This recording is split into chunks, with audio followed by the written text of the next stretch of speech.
But first, I just want to thank the Women's Committee, WAGS, for this honor.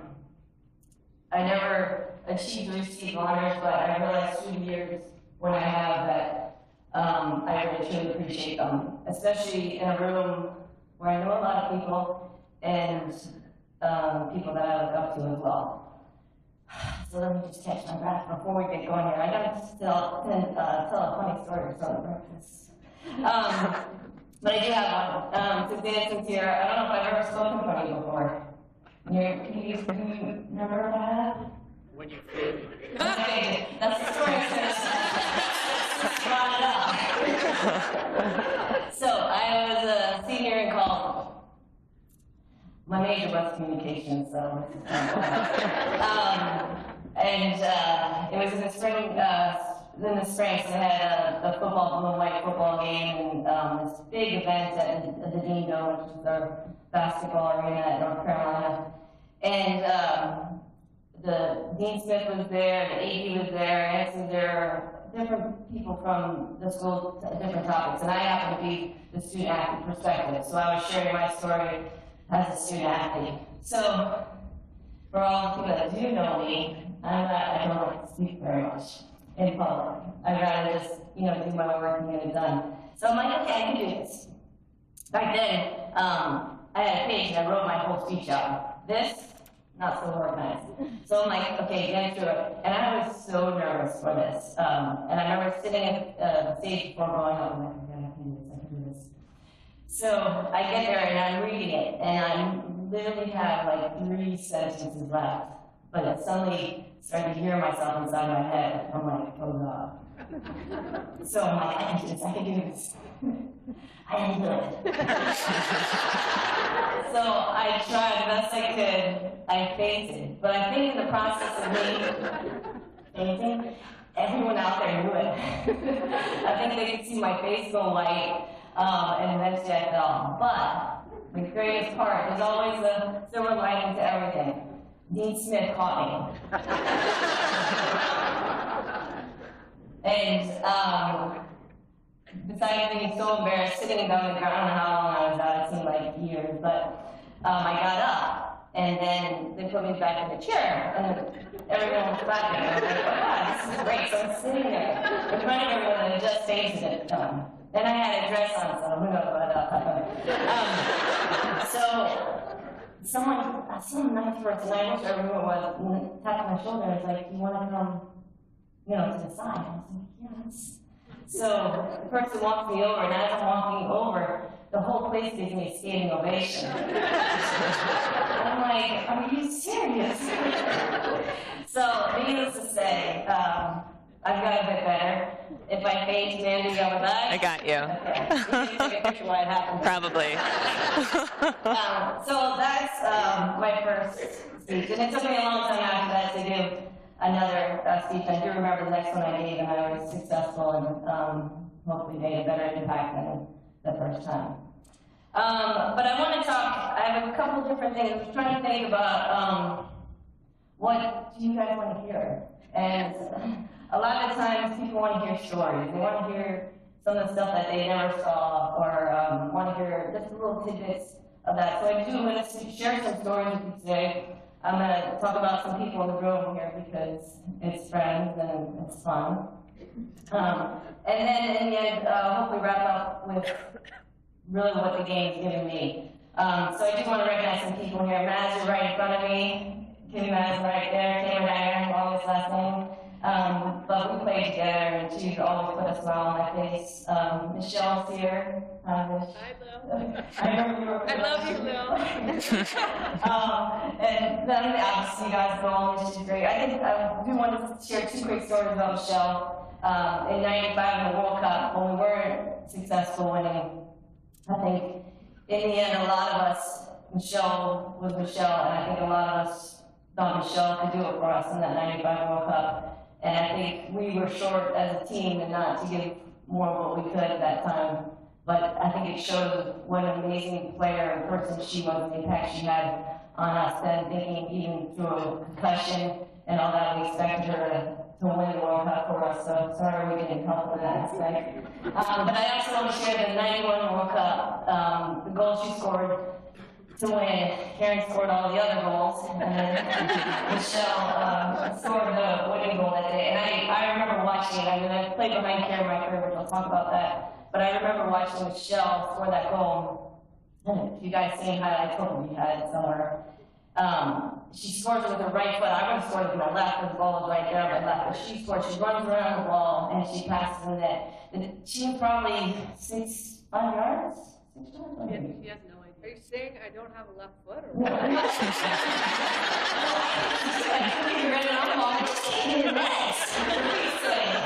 I was thinking that she was left and no one was in front of her. I think she wanted to make sure it was perfect. But it took 10 years for that ball to go down. I'm like, just give him a goal. So it was awesome to be able to feel, but also to see that happen. Also here, Tony, you're over there. Hi, Tony. How are you? Tony, my favorite thing about Tony, I mean, there's a lot of great things, but every time he stepped out on the field, he said, I love my job. And that saying made us feel like he loved us too. And it was just a good feeling, so thank you. I have other stories, but I'll say that. I should have one more, Tony. We were training in 1995, or 1996, I don't know, in Florida. And Tony decided to do a handball warm-up. And as players, you're either excited for it or you're not. Well, we were playing, and some of us weren't, but the one person that really wasn't was Julie Fowey. She was like, oh, I don't want to do this. So instead of keeping it to herself and just going along with all of us, she didn't feel like running so much. So Tony gave her a couple of little comments like, come on, Jules. Well, it didn't help. And Tony just got fed up, so he's like, everybody over here. And he decided to take us on a sprint around the field. So we're all, and thank God he didn't last very long. And then we're all like, Jules, see what you did. So Tony takes off, and he starts running, and we are dying. I'm sorry, Tony. We're laughing because we're like, he's not going to make it. So we get going, we start running, and then finally he's like, now you guys need to start, getting organized. And I mean, we were bending over laughing. All because Julie decided not to run. So Tony got his workout in that morning. Jan Radial's here, Kevin Zolak, Leslie Gilmore, all people that, I know to be in, and thanks so much, like, being part of this. Philman, I saw you right there. Liz is not from America, I know you're not with them anymore, but that's my connection with you. Joe Cummings, I don't know if you're back in the room or not. Probably working, right? Tom Meredith, Tom called me this morning, he doesn't know where you're going. He don't make sure we know where we're going. And Karen, I'll get to you. And Anson, I do have a bunch of stories about Anson, but my first meeting with Anson, he probably doesn't even remember, because I didn't remember really who he was. So we were at the tournament when we got asked to join the women's team, and where did you say we were in Michigan? Minnesota, yes. This might be in Michigan. I was at the U19 training camp. And I had just met Mia and Jules and all them, and Mia and I happened to be walking around the campus. And obviously Mia, she knows everything, so I was glad to be with her. So we're walking, and this man walks by, and Mia says hello, and I'm just like, so as he walks by, I go, who is that? She's like, that's Anson Dorrance. I was like, oh, okay. And then she informed me, like, what he did and everything. I was like, oh, all right. So sorry. I know you right now. We're all okay with that. So that will lead me to the start of my career. 16 years old, Anson changed my life forever.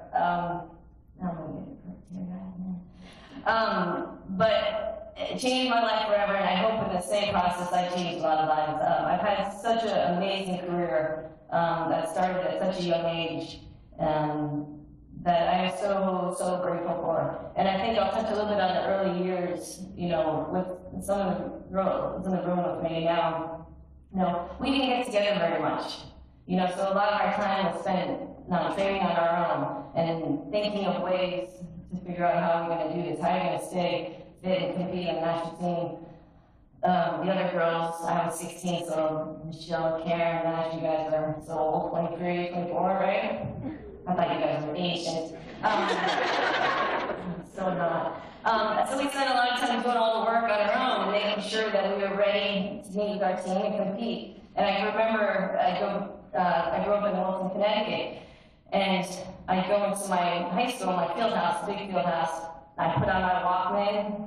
You know, Walkman. Young kids, like an iPod, but not. And I would go and I'd get a ball, and all I would do is kick against the wall. Just kick against the wall. My legs to the inside, get the ball, receive, turn, kick the ball in the air, find ways to be creative, but did things over again because I didn't know what else to do. I didn't have people to play with. My brother wasn't around, he was in college, he's the one that really got me into this game. So I just spent the time doing that and making sure I was fit. So, you know, do the fitness zones, 120s. I think I did every other day, who knows. But you just did the things that you knew what you did to try to be fit and be ready for the national team. And I can remember coming into a camp. We were in Stanford, I think, in the late 80s, early 90s. And I remember meeting with Anson and we were talking, and he wasn't so happy with where the team was. It was during Christmas. And I was like, well, it's Christmas time. And you know, like, you know, people are, you take a little break. He's like, no, you can't. It's you know, fitness is a 365-day commitment. And I was like, that's crazy. But I think subconsciously in this head of mine, that stuck. Because my rest of my career, that was the backbone of my career, fitness. I made sure I was fit. That was the one thing I could control when I wasn't with the team.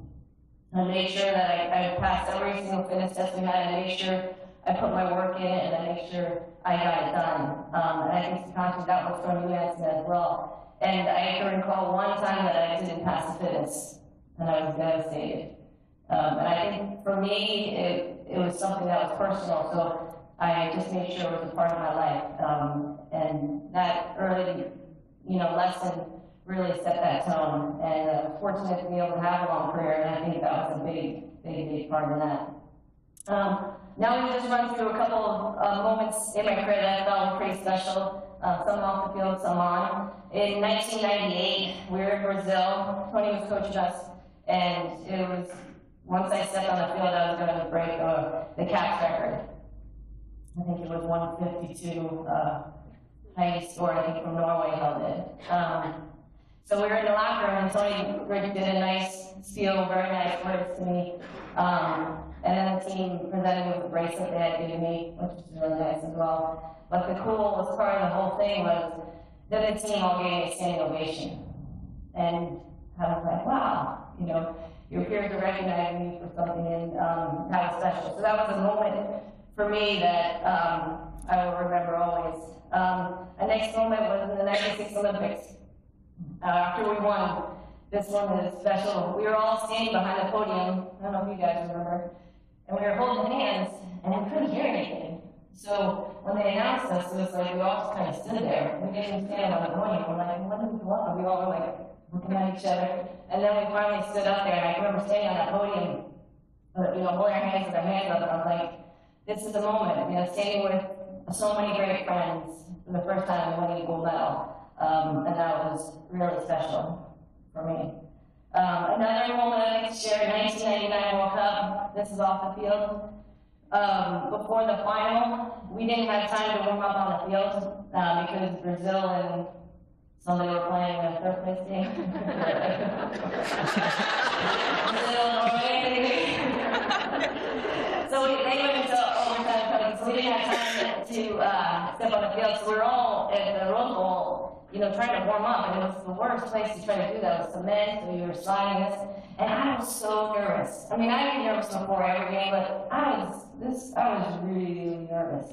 And I remember, you know, looking for Hacker, Dr. Colleen Hacker, our sports psychologist, and I was like, Hack! She's like, what? I'm like, I'm nervous. She's like, okay, and she tells me a joke. I don't remember the joke, and I go, it didn't work. I'm so nervous. So those are just kind of some moments that, were amazing. And I think I have a moment from the 2000 Olympics, which we lost in the final, in overtime to Norway. And this moment, I won't forget, but I was sad. Obviously, we lost, and I remember being on the podium, and I didn't want to, I was standing here, my family was over here, and I didn't have the courage to look that way. Because I was like, oh God, they're going to be so disappointed. I get so emotional talking about this stuff. But then I remember I looked over, and my parents were there, and they were the first ones to clap me. To just be sitting there proud. So that was another moment. So it goes to show, you know what, now that I'm a parent, I realize your parents are proud of you. And I think parents in the room, let your kids know that, because when they're 42, they'll let you know. They might not tell you when they're 16 or 20, but they will eventually tell you. And last couple moments, and then I'll kind of wrap up, I guess. 2004 Olympics, last time that me, Julie, and Mia and Joy were able to play together on the field. Winning that was special. I remember standing on the field, just didn't want to leave. Loved the atmosphere. Loved that we had won a gold medal, and when they were saying that we were all too old to be playing.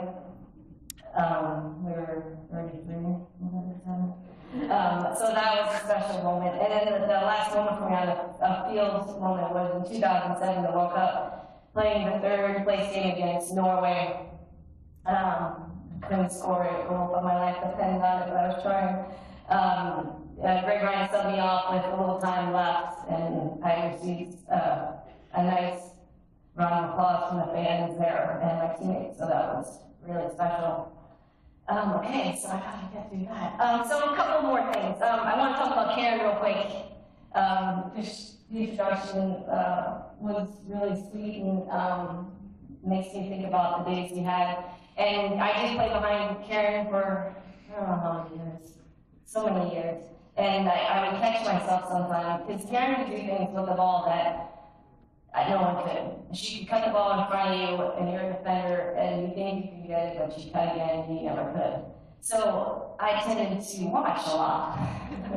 I would be there, and I'm like, oh gosh, I should probably get closer to her.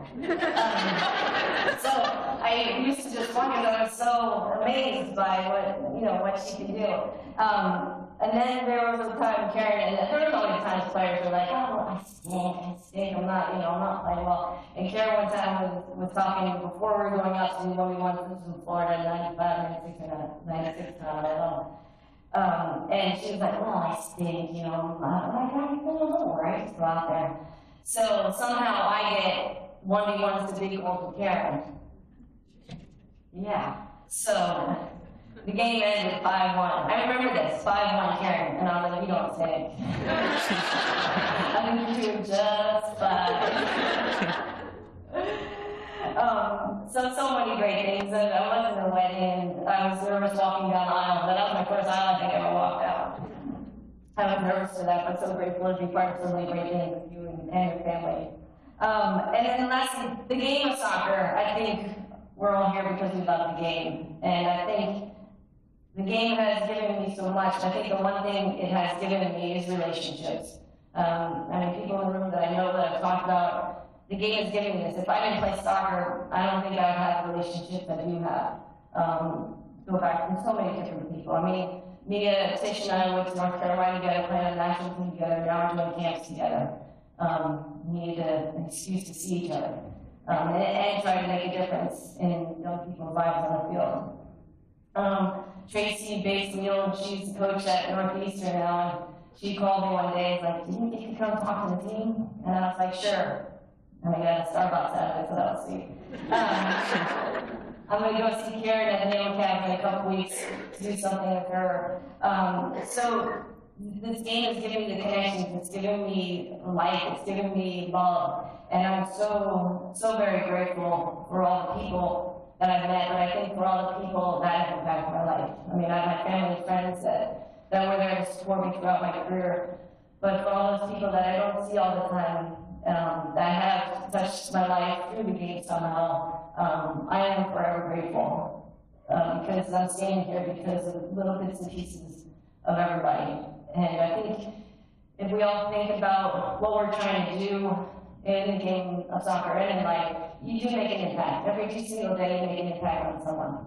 And it's your choice whether you make it a positive one or not. And I'm grateful that I had so many positive impact on my life. So thank you very much. That was awesome. Thank you.